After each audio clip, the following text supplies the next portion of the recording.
Ubak pidion leng dok thaba akting leng dok kahima soyong. Ulong ba kahima kadon jikremen banyo senchar ban kmi bat pek biang ika shnat nongwa motamur hadin khandai telikis nem bala senchar da kahima jirang. Ia kane ubak pidion ulong haba keren cekila patai kubor hadin balawai ka jialang. Rengkat UIM katanat ilaka ubak pencengai NCM hake HDC. Ubak pidion ulong ba kahima kadon ka jikremen banyo biang ika shnat nongwa motamur kabadon san papra telikis nong namar kat kumki kot kisla kahap ka jingpe jingkmi jong kahima soyong. Dari la IT cekahima jirang da kiru shimet klaim ka jintip ka darbar himahi borok kawai.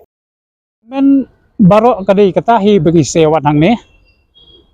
Bakadai hiru banla anamar kadai ka bentahi ka jongka hima soyong. Wan ki bangi le keren. Nakaliang ni penpau jing sungu jus konsil ro bak sim kiai kani ka kam.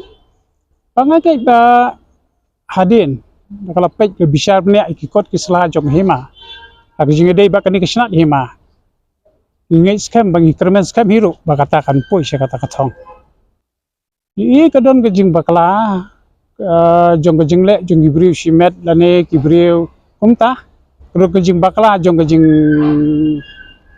IT kum layo thu men ne gejing IT kum tu kadon gejing penbor ru le se kadi tang itai phang nodu war hajar khat kandai ngila su thu bagani ka dei ka jong ka snat jong hima soyong de nadu nantai sanpo prateli jong snat sanpo prateli borok di stau kis rai pila yo kecing mencur suki bekedon khas hima soyong dangdam buka mensya sa si majir kitang sitang siliang begitu kibalek mensuaru kendai barok gilek dan tangkat tu kan dirang ba kumla batai men ne tangkatai rai penyo lo belasan patli kisnang min persyang ban penyo ya kabadai ngin tahu gila kanti ban penyo ya kata marba kadon kejing ja lenti kadon kejing iu kumta tinginnya persyang ikono ban yo kham tam nilai bikin hap sepo pasti kejongi kabangidon manong kalong ba ngin kerpa justru bukan aino ya kani klokat bala sigi masoyong kabadai ban nginya sutu jung mod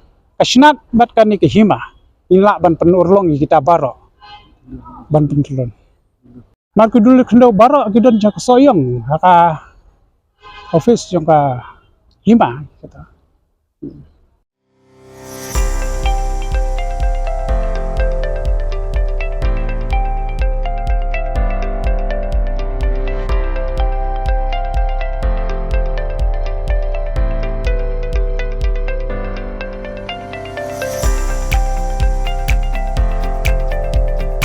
Citizen first is our motto.